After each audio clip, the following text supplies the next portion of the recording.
ओम हरि ओम तत्सत हरि ओम तत्सत हरि ओम तत्सत हरि ओम तत्सत हरि ओम तत्सत हरि ओम तत्सत हरि ओम। ओम नमः शिवाय ओम नमः शिवाय ओम नमः शिवाय ओम नमः शिवाय ओम नमः शिवाय ओम नमः शिवाय। सभी महानुभावों को मेरा सादर नमस्कार, सादर वंदन। माताओं बहनों को चरण स्पर्श, छोटों को बहुत बहुत प्यार।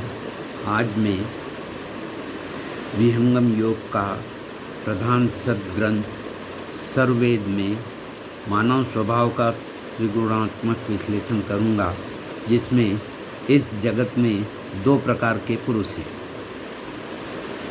अक्षर और क्षर। इनमें से एक क्षर पुरुष अंध, आसक्त, देह से प्रेम करने वाले तथा पंगु उपदितंत्र होकर दूसरा अक्षर पुरुष संवांग से परिपूर्ण है। ये दोनों एक ही स्थान पर रहते हैं, इसलिए इनमें मित्रता है। महतत्व से लेकर घास के तिनके तक को जो स्थूल सूक्ष्म नाम रूपांत तक है, उससे क्षर पुरुष तादात्म्य प्राप्त करता है तथा इस उपाधि के नाशवान स्वभाव के अनुसार वह स्वयं को नाशवान समझता है। मैं ब्रह्म हूँ, यह यथार्थ वास्तविक ज्ञान, अथवा मैं देह हूँ, यह विपरीत ज्ञान, इन दोनों भावों से दूसरा जो अक्षर पुरुष है अलिप्त होता है। क्षर पुरुष की देहादि उपाधि और उस उपाधि के कारण उपहित बना हुआ क्षर पुरुष दोनों ही अज्ञान से में गुप्त हो जाते हैं। जीवात्म की धारणा विश्व धारणा के साथ यहीं से पैदा होती है और यही नष्ट हो जाती है। संसार वृक्ष का मूल जो अज्ञान बताया वही यही है। इस प्रकार माया के संग रहने वाला तथा जीव कार्य का कारण क्षर पुरुष को समझना चाहिए।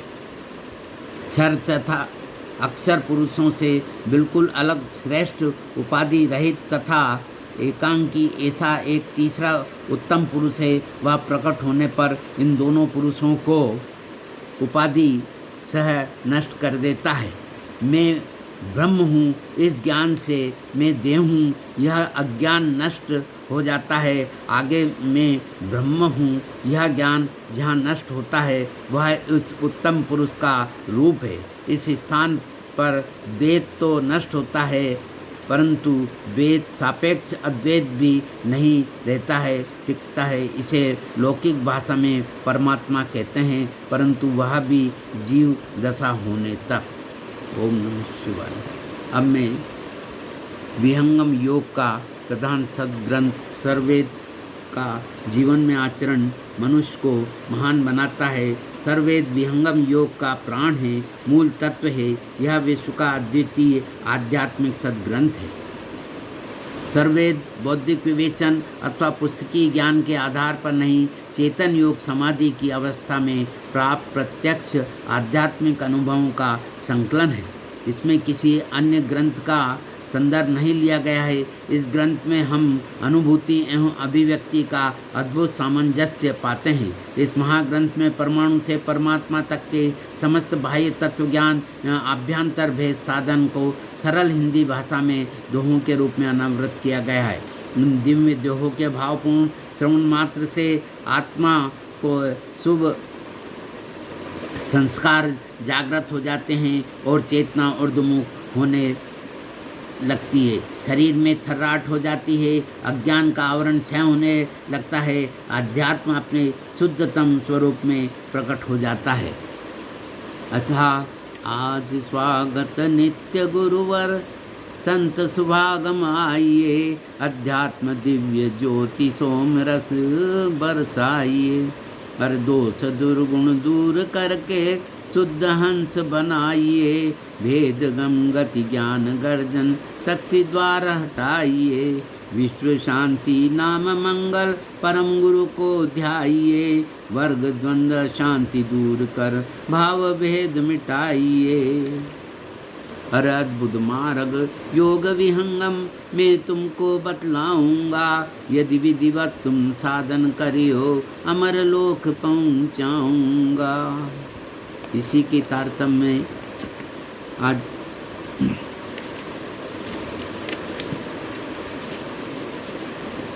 जिस प्रकार वृक्ष के मूल में जल सिंचन करने से सारा वृक्ष हरा भरा पुष्पित पल्लवित हो जाता है, उसी प्रकार एकमात्र सर्ववेद के स्वाध्याय एवं पाठ से मानव के आध्यात्मिक जीवन का पूर्ण विकास हो जाता है, ऐसा मेरा पूर्ण सत्य विश्वास है। ब्रह्म विद्या प्रकाश है, भक्ति मुक्ति सुख धाम, गाथा यह अध्यात्म है, अमत सनातन नाम। इसके परिप्रेक्ष्य में अब द्वितीय मंडल का प्रथम अध्याय मकर तार पंच शब्द एवं उनकी भूमिकाओं के बारे में मैं दोहा क्रमांक 21 से लेकर 25 तक का वाचन कर लाभ लूँगा। वसंकुल दूसरा को सभी को लाभ देने की कोशिश करूँगा, यही मेरी भावना है। हरतिमि अनुरागी योग रत विह्वल प्रेम सुजान, चढ़त चढ़त वे चढ़ गए जहमा पुरुष पुराण, कीट वायु से हीलता झूलता है हैरान, तदपि चढ़त निज तार पर ऐसा अविचल ज्ञान, बड़े काम बड़ विघ्न है करत कष्ट बहु होय, बड़े पुरुष ते करत है लक्ष्य दे मिल सोय।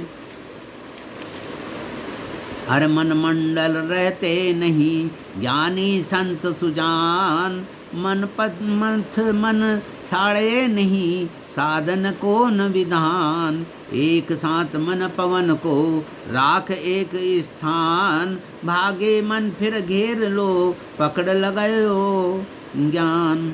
अब मैं इसका हिंदी भाष्य रूप प्रस्तुत करूँगा। मन पवन का संबंध लगा हुआ है, इसलिए एक साथ दोनों को गुरुगम्य द्वारा एक स्थान पर स्थिर करें और फिर मन के भागने पर उसे रोककर अपने साधन में लगाएं। मन पवन को स्थिर किए बिना योग रहस्य का प्रकाश अनुभव प्राप्त नहीं होता, इसलिए विहंगम योग से में मन पवन को स्थिर करके ही योगी अपने मंडल चेतन निज धाम में पहुँचता है। विवेकी अनुभवी संत मन की भूमि में नहीं रहते, क्योंकि मन अपने विषय संग की प्रवृत्ति को नहीं छोड़ता, फिर साधन किस प्रकार से होगा। इसलिए विवेकी संत मन का आधार छोड़कर निश्चित दिन अपने चेतन मंडल में परमानंद का उपभोग करते हैं, सुरति को नीचे लाकर मन का संबंध नहीं करते। ओम नमः शिवाय। अब मैं एक छोटा सा भजन प्रस्तुत कर रहा हूँ।